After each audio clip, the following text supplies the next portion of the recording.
পাঁপড়ের ডালনা তো অনেকবার খেয়েছেন, তবে একবার এইভাবে পুর ভরা পাঁপড়ের ডালনা খেয়ে দেখুন, খেতে কিন্তু জাস্ট অসাধারণ লাগে।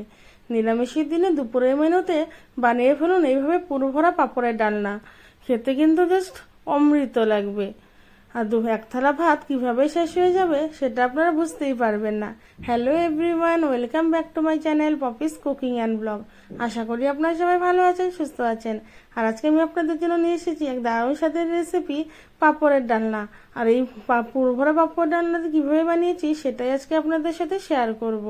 তো আমার এই রেসিপিটি ভালো লাগলে আমার ভিডিওটিতে লাইক, কমেন্ট আর শেয়ার করার সাথে সাথে আমার চ্যানেলটিকে সাবস্ক্রাইব করার অনুরোধ রইল। চলুন তাহলে দেখা যাক। এখানে আমি নিয়েছি পাঁপড়, নিয়েছি সেদ্ধ আলু, টমেটো কুচি, আদা কুচি, কাঁচা লঙ্কা কুচি আর নিয়েছি পনির।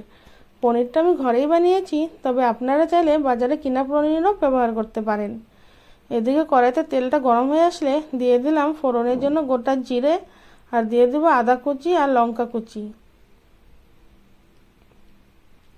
আদা লঙ্কাটা একটু ভালো করে ভাজা হয়ে গেলে ওর মধ্যে দিয়ে দিলাম সেদ্ধ করা আলুটা।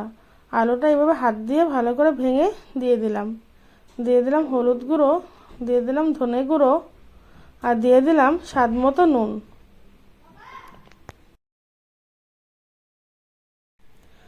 এখন সমস্ত কিছুকে খুব ভালো করে আলুর সাথে মিশিয়ে নেব।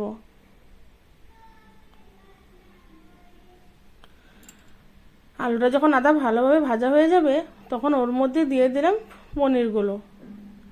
পনিরগুলোকে হাত দিয়ে একটু ঝুরো ঝুরো করে নিয়েছি। পনিরটা আলুর সাথে খুব ভালো করে মিশিয়ে নেব। এখন এর মধ্যে দিয়ে দিলাম স্বাদ মতো চিনি, আর দিয়ে দিলাম গরম মশলা। এবারও সমস্ত জিনিস ভালোভাবে মিশিয়ে নিলেই এই পনিরের পুরটা কিন্তু একদম রেডি। এদিকে একটা ফ্রাইং প্যান নিয়ে নিয়েছি, দিয়ে দিলাম এর মধ্যে বেশ খানিকটা সাদা তেল। যতক্ষণ না তেলটা গরম হচ্ছে এদিকে আমরা একটা গুঁড়ো মশলা বানিয়ে নিয়ে নিলাম জিরে, নিয়ে নিলাম মৌরি, আর দিয়ে দেবো এখানে গোটা ধনে। এখন মশলাটাকে একটু হালকা আছে খুব ভালো করে একটু ভেজে নেব। এখন মশলাটা কিন্তু ভাজা হয়ে গিয়েছে। এখন এটাকে একটা প্লেটের মধ্যে নিয়ে ঠান্ডা করে খুব ভালো করে গুঁড়ো করে নেব। আর এদিকে এখন পাঁপড়ের পুরটাকে রেডি করে নেব। নিয়ে নিলাম একটা পাঁপড়টাকে এভাবে জলের মধ্যে ডুবিয়ে নিয়ে ভালো করে জলটাকে ঝরিয়ে নিব। ঠিক একইভাবে সবগুলো পাঁপড়কে এইভাবে করে নেব, তবে আপনারা সব পাঁপড় একসাথে করবেন না, দুটো দুটো করে এইভাবে রেডি করবেন। তো একটা পাঁপড় নিয়ে নিলাম, নিয়ে এর মধ্যে দিয়ে দিলাম পনিরের পুরটা। ঠিক মাঝ বরাবর আলু আর পনিরের পুরটাকে দিয়ে দিব। এখন এর মধ্যে দিয়ে দিব উপর থেকে আমি কিছুটা গ্রেটেড চিজ। তবে আপনাদের কাছে চিজ না থাকলে আপনারা এটাকে স্কিপ করতে পারেন।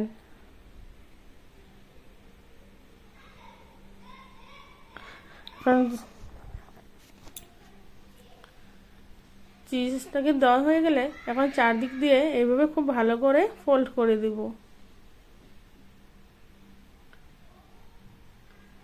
দেখুন দুপাশ দিয়ে এইভাবে ফোল্ড করে নিয়ে আবার ওপর দিকটা নিচ দিকটা যে খোলা রয়ে গেল ওই দিকটাকেও খুব ভালো করে এইভাবে মুড়ে দেব। এইভাবে ফোল্ড করে দিলে কিন্তু ভিতরের পুরটা একটুকুও বেরোয় আসবে না। আমরা মোগলাই পাওয়াটা যেভাবে ফোল্ড করি ঠিক একই প্রসেসে এই পাঁপড়টাও কিন্তু ফোল্ড করে নেব। দেখুন আমার একটা বানানো হয়ে গিয়েছে, চলুন আপনাদেরকে আরেকটা বানিয়ে দেখাই। আবার একটা পাঁপড় নিয়ে নিলাম, আর এখানে আবারও পনিরের পুরটাকে দিয়ে দিলাম।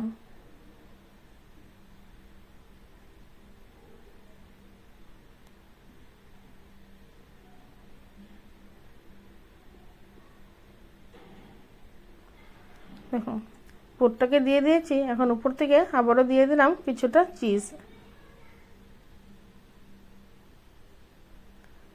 চিজটাকে দিয়ে আবারও খুব ভালোভাবে চারদিক থেকে এভাবে ফোল্ড করে দিব। এক পাশটা এইভাবে মুড়ে নিয়ে আরেকটা পাশ এইভাবে মুড়ে দিলাম।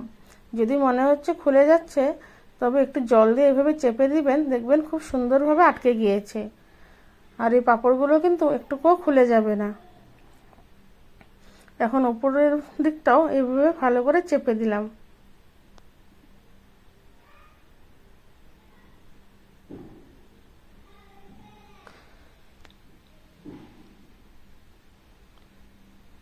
দেখুন ঠিক একইভাবে চারিদিকটা এভাবে করে ভালো করে ফোল্ড করে দিলাম। একই প্রসেসে কিন্তু আমি সবগুলো পাঁপড় খুব ভালোভাবে এভাবে বানিয়ে নিয়েছি। এখন ওদিকে তেলটা গরম হয়ে গিয়েছে। এখন এক এক করে ওই পুরো ভরা পাঁপড়গুলোকে খুব সুন্দর করে ভেজে নেব। আমি দুটো দুটো করে পাঁপড় একসাথে এভাবে ভেজে নিচ্ছি। এখন একটা সাইড ভাজা হয়ে গেলে উল্টে নিয়ে আরেকটা পাশ খুব এইভাবে সুন্দর করে লাল লাল করে ভেজে নেব। দেখুন পাঁপড়গুলো কিন্তু খুব সুন্দরভাবে ভাজা হয়ে গিয়েছে। এখন তেলটা ঝরিয়ে একটা প্লেটের মধ্যে উঠিয়ে রাখবো।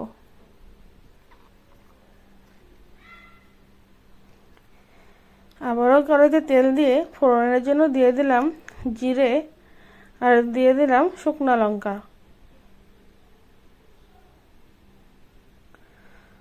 জিরে শুকনো লঙ্কা দিয়ে দিলাম তেজপাতা আর গোটা গরম মশলা।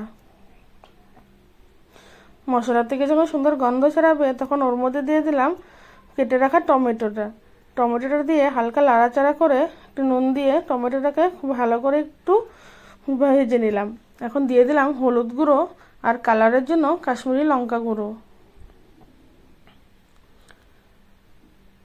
মশলাটা একটু ভালোভাবে নেড়ে চেড়ে এর মধ্যে একটু জল দিয়ে দিলাম।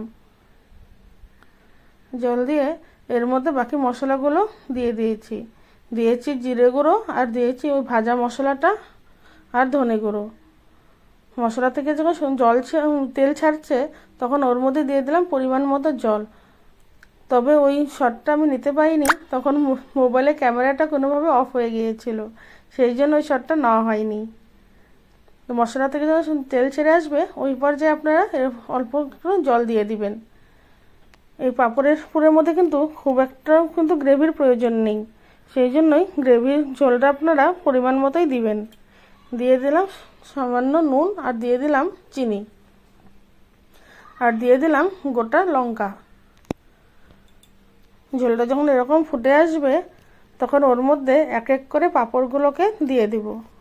দেখুন আমার কিন্তু 4টা পাঁপড় খুব সুন্দরভাবে ভেজে নিয়েছি। এই পুরভরা পাঁপড়টা খেতে কিন্তু অসাধারণ লাগে। গরম ভাতের সাথে এর টেস্ট কিন্তু একবার না খেলে বুঝতে পারবেন না। দেখুন যখন এইভাবে ঝোলটা ফুটে আসবে কিছুক্ষণ ঢাকা দিয়ে রান্না করলেই কিন্তু পুরভরা পাঁপড়ের এই ডালনাটা একদম রেডি। এখন ঢাকনা খুলে উপর থেকে ছড়িয়ে দিব সামান্য ঘি। পাঁপড়ের ডালনাতে গরম মশলা যেহেতু আগে পুরের মধ্যে দিয়েছি আর ফোড়নে গোটা গরম মশলা দিয়েছি, তো এখন আর কিন্তু গরম মশলা দেব না। উপর থেকে একটু ঘি ছড়িয়ে নিয়েই আবারও কিছুক্ষণ ঢাকা দিয়ে রাখলেই কিন্তু এই পাঁপড়ের ডালনাটা একদম রেডি হয়ে যাবে।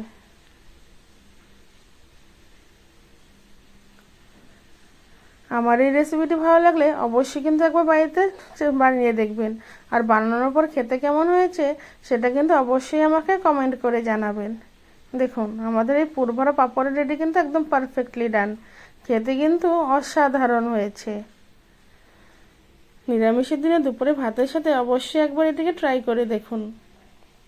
কথা দিচ্ছি খেতে কিন্তু দারুণ লাগবে। ভিডিওটি দেখার জন্য আপনাদেরকে অসংখ্য ধন্যবাদ।